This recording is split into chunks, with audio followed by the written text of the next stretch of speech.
Good morning, everybody. Hope you're doing okay. Surviving the heat here in the Portland metro area. That's nice and, roasting us all. So, of course, it waits till the last week of summer before school starts to get all nice and super hot. Those that don't know me, my name is Smith-Garvin. I am a Yellow Sass presenter with Unique. And I thought I'd hop on today to kind of answer, as I'm kind of picking up my stuff here, some questions I get a ton about kind of like the foundation basics. And basically the biggest one I get is, why do we all need that? Why do we need all this stuff? Like, this looks like a lot of stuff. Why do I need to do this? Why do I need to do that? What's the purpose on it? So I thought I'd kind of go over a little bit of it, and I got smart today, and I brought down my napkin for my hands, and I inevitably get a little twitchy because something got on my hands and I have to wipe it off. So, and it's kind of, it does seem... It is, I think because I've been in cosmetics for so long, I kind of am like, well, this is just why you need it.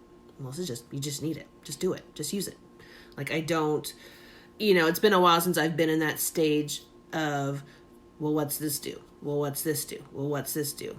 And so, sometimes when people would ask me that, I'm like, well, you just need it. Just use it. Because I said so. And that's not always the most helpful. And I think that it kind of can be like overwhelming, confusing. Someone's like just looking for just like this little quick thing. I just want to do this really quick thing. I don't want to take forever. I don't want it too long. And I think that, it does definitely look overwhelming, especially if you're not someone who's been a big makeup person or knows what's going on. It can look like what is all this stuff? Do I need to use it all? I don't understand. And I think it's just easier for me to kind of explain why what each piece is and why you need it, and kind of showing as I put it on why we use it the way we do.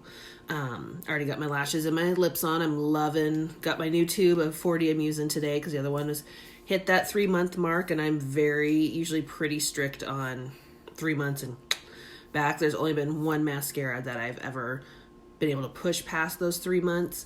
Honestly, though, most mascaras don't make it past 2 weeks with me because it's like, oh, itchy.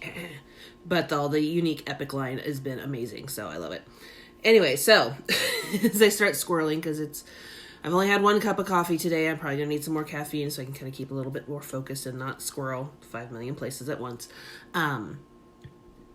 So I'll kind of go over kind of the main, what each piece is and why you need it as I'm applying it. So the main thing I always start with is a primer. Primers act in a couple different ways. They help kind of lock your moisture and hydration in your skin so it doesn't because it can and will seep out through the day. So your skin gets a little drier, so you start getting a little oilier, or if you're oily, get a little shiny throughout the day. It's going to help kind of lock that in. And there's a lot of different types of primers. Unique is coming out with a new one in October. That's for dry skin, a hydrating one that I'm super, super excited about because I am just the queen of... it looks all healthy now, but it's literally a regime I have to do every day. Because if I miss even a step, my skin immediately goes back to that dried, flaky, cracking, within a couple days. So this is taking a lot of hard work. So they're coming out with their Touch Glorious Hydrating Primer. But this kind of helps not only kind of keep your skincare working through your skin, but it also keeps it, adds almost like an invisible layer for your makeup to go on. So it goes and sits like a second skin for you, and it'll stay on longer throughout the day, especially if you're someone who puts makeup on first thing in the morning and then you're gone all day working, events, whatever, you got a date night, you don't want to have to do touch-ups. Primer really is going to help with that, kind of holding that makeup in spot, in that place. So the next step is the next one, the foundation. That's kind of, as I say, it's so self-explanatory. Foundation helps to kind of even out your skin tone and give you a more uniform look on your face. So if you've got someone like me that's got this sun damage, you've got a lot of redness, uneven skin tone, you've got some hyperpigmentation, you've got, acne scarring you're wanting to cover up, or you just like the look of what makeup does to your face. There's several different types. I'm not going to go through all of them now. That might be a video for another day. But the foundation basically is just meant to even out your tone. I'm using the Touch Mineral Foundation today. a little bit more of a serum liquidy style. First serum liquidy style foundation I've liked I will say. It blends on really lightweight. What I like about this, and this is coming from someone who is a former pancake makeup user, is that it doesn't look thick and heavy. It doesn't look super makeup-y, but it evens out my skin tone. Where's my mirror? Crap, who stole my mirror? Kids stole my mirror! I'm going to use this, so this is going to be super fun here. Make sure I don't screw anything up. As you can see, it just kind of evens it out. This one's more of the light to medium coverage. It does say some serum foundations can be buildable. I generally don't, because that can, especially for a drier skin person, that can sometimes kind of cause a little bit of caking, a little bit of issues. But it is a great kind of one, and it, especially because it is so lightweight for all day wear. It's weird. Videos ask me if I want to tag someone. I'm like, I'm pretty sure I didn't say your name, but whatever. So I always do, right after the primer, I do my foundation first. Next after that is I do a concealer. Concealer is for like if you got like extra dark circles, you can see like a little angry spot here on your face. I'm really irritated about that mirror thing now. Like, oh, there it is. Haha, hiding under a bag. This helps because especially concealing, I need to see what's up. So it's a little bit more concentrated version of your foundation, meant to cover up things like little, if you got an extra angry spot that's not being covered up by the foundation, you don't want to like pack on a foundation, or like under eye is where I usually use it at, and then some of my extra hard scarring that's not wanting to go away. You can use a finger or a brush to blend it in. I've been using a brush more lately. It's just been blending a little bit easier.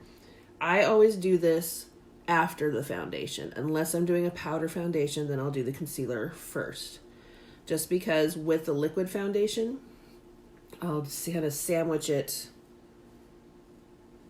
in with what's left over on my foundation brush and kind of blend it in. So concealer can kind of be a little like an extra step. You don't always need it. For example, if I'm using the stick foundation, I won't use the concealer because the stick foundation acts as a concealer on its own. Sorry, my little angry spot here. Because then I can show you real quick, the stick foundation basically is like a concealer in its own, so I don't need to use really a concealer with it because this blends in layers so well. Next step is kind of in the sandwich process I've talked about before, like the primer is one slice of bread, your setting is the second slice of bread. So you've got a couple options. You can do a setting powder or you can do a setting spray. It's really what you're comfortable with. A lot of drier skin people like to do the setting spray because then it kind of keeps it fresh, like a little bit dewier, a little fresher. Powder sometimes can mattify the skin. I am someone who loves matte powder. Loves it, loves it, loves it. So like the matte finish, the more the better. I'm not just, it's funny because I am so dry. I kind of like, you would think I want shinier, like healthier looking, you know. I like the matte finish. I can't help myself. So that's kind of those layers is what you use the sandwiching. Before you do that, you can do things like blush, bronzer, whatnot. Bronzer, I would say, is a big... How do I put this?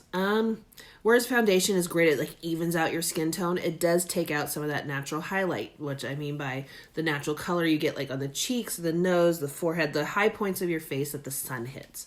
So I like to do a little bronzer first, just to add a little bit of that natural highlight back. Less is more with bronzer. Seriously, less is more. This is not the early 2000s. We're not going for the Jersey Shore glow here. You want it to look nice and natural. And you can do, if you're not comfortable, you can always do just the foundation and just the setting powder and maybe throw a blush on. I a lot of times will use bronzer as my blush. And you can just see just that little bit, just kind of warmed up my skin. I've got a fading bottle tan going on right now that I need to touch up, but I'm waiting until after I'm done with physical therapy tomorrow because it's just going to get wiped off my leg anyway. So I'll do a little bit extra on the cheeks with the bronzer. You want to do like a 3 motion, so forehead, cheekbone, and I go under the chin to help hide my double chin, and then I'll go down the nose and a little bit on my chin. And sometimes I will go a little bit heavier because when I get to the setting powder, and again, as I said, I'm a setting powder person, it kind of softens it down a bit so it's not so heavy looking and not so dark. I'm sure I could probably bump up a shade in my setting powder because I do use this one quite a bit, even just on its own, because it is an SPF 25. So I like using that for touch-ups and sun protection throughout the day.